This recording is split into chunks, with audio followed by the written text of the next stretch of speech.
दोस्तों, महाभारत की ऐसी 4 शक्तिशाली वस्तुएं जो आज भी इस धरती पर मौजूद हैं। जी हाँ, सही सुना आपने। आखिर कौन सी है ये शक्तिशाली वस्तुएं जो देवताओं द्वारा छुपाकर रखी गई हैं? नमस्कार, स्वागत है आपका एक बार फिर हमारे चैनल धार्मिक राह में।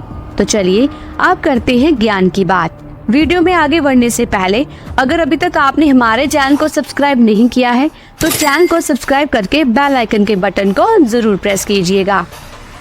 दोस्तों, भारत देश को योग, ध्यान, अध्यात्मक, रहस्य और चमत्कारों का देश माना जाता है। वेद, पुराण, रामायण और महाभारत में ऐसी हजारों घटनाक्रम और वस्तुओं के बारे में वर्णन मिलता है जिन पर आधुनिक युग में आज तक शोध जारी है। और आज हम आपको महाभारत में छुपाई गई ऐसी 4 शक्तियों के बारे में बताएंगे जो अगर आज के कलयुग में किसी मनुष्य को मिल गई तो वह सर्वश्रेष्ठ बन जाएगा। इसमें सबसे पहला नाम आता है कर्ण के कवच और कुंडल का। ऐसा कहा जाता है कि कर्ण के कवच और कुंडल लेने के बाद देवराज इंद्र स्वर्ग में प्रवेश नहीं कर पाए क्योंकि उन्होंने इस कवच और कुंडल को झूठ से प्राप्त किया था और झूठ बोलकर प्राप्त की हुई वस्तु को स्वर्ग के अंदर नहीं ले जाया जा सकता। तो उन्होंने इसे समुद्री किनारे पर किसी स्थान पर छुपा दिया। कोई कहता है कि इसे ओम पर्वत पर छुपाया गया है और इसके बाद चंद्रदेव ने ये देखकर वह कवच और कुंडल चुरा लिए और वहां से भागने लगे। समुद्र देव ने उन्हें रोक लिया और इसी दिन से सूर्य देव और समुद्र देव दोनों मिलकर उस कवच और कुंडल की सुरक्षा कर रहे हैं। ऐसा कहा जाता है कि इस कवच और कुंडल को पुरी के निकट कोणार्क में छुपाया गया है। जी हाँ, सूर्य मंदिर में। और कोई कहता है कि इसे ओम पर्वत पर छुपाया गया है, लेकिन आज तक कोई भी इस तक पहुंच नहीं पाया है। सोचिए क्या होगा कि अगर ये किसी को मिल जाए। इस कवच और कुंडल को हासिल अगर कोई कर लेगा तो इसका गलत फायदा भी उठा सकता है। ऐसा कहा जाता है कि कलयुग के अंत में कल्कि अवतार इस कवच और कुंडल को धारण करेंगे।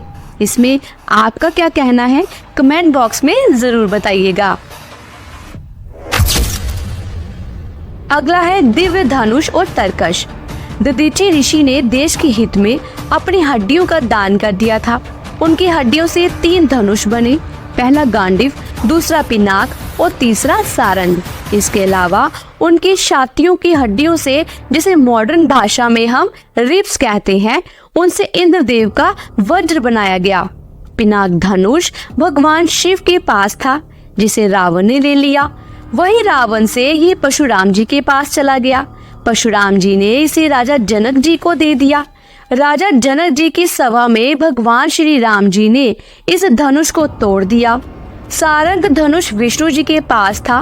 विष्णु जी के पास से ये श्री राम जी के पास गया और उसके बाद श्री कृष्ण जी के पास गया। गांडीव धनुष अग्निदेव के पास था जिसे अर्जुन ने लिया, लेकिन ऐसा माना जाता है कि ये सभी दिव्य अस्त्र थे जिसके कारण इनको नष्ट नहीं किया जा सकता था।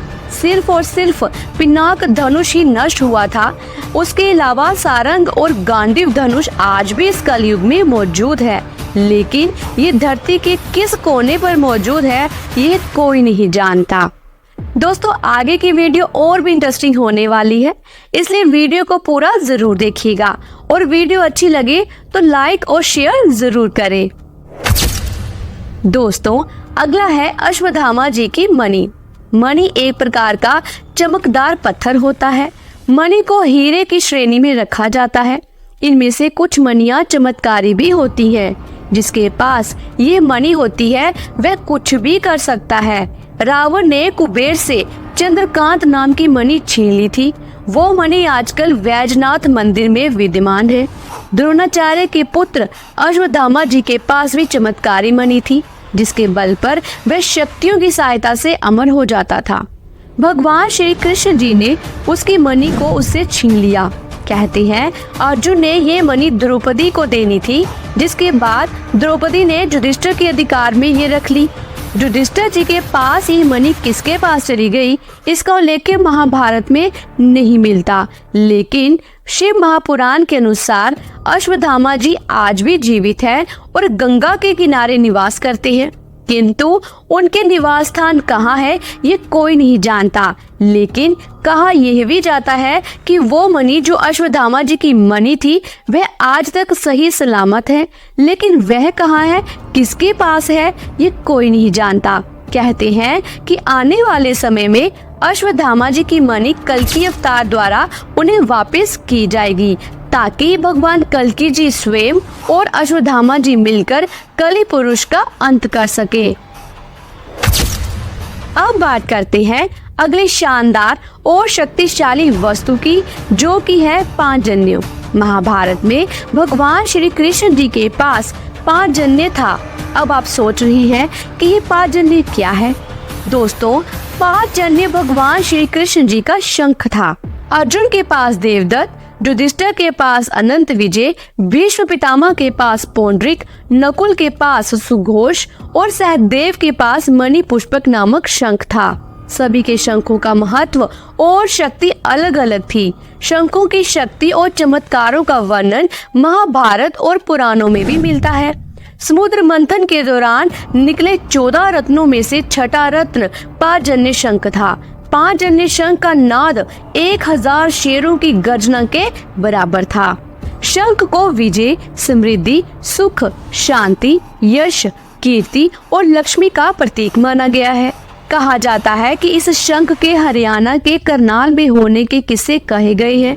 ऐसा माना जाता है कि यह करनाल से 15 किलोमीटर दूर पश्चिम में काशवा व बहलोलपुर गांव के समीप स्थित पराशर ऋषि के आश्रम में रखा हुआ है। हालांकि कुछ लोगों का मानना है कि श्री कृष्ण जी का ये शंख आदि बद्री में सुरक्षित रखा है, लेकिन इसके पीछे का सच क्या है कोई नहीं जानता। आपकी इसके बारे में क्या राय है, कमेंट बॉक्स में जरूर बताइएगा। और यह भी बताएं कि अगर ये चारों वस्तुएं किसी व्यक्ति को मिल गई तो उसके बाद क्या होगा। दोस्तों, आज के लिए बस इतना ही। अगर आज की दी हुई जानकारी आपको अच्छी लगी हो तो वीडियो को लाइक करें, शेयर करें और चैनल को अभी तक सब्सक्राइब नहीं किया है तो चैनल को सब्सक्राइब करके बेल आइकन के बटन को जरूर प्रेस कीजिएगा। इससे ये होगा कि जो भी नई वीडियो मैं अपलोड करूंगी उसकी नोटिफिकेशन आपको मिल जाएगी। जल्द ही मिलती हूँ एक नए धार्मिक भरे ज्ञान के साथ। देखते रहिए धार्मिक राह।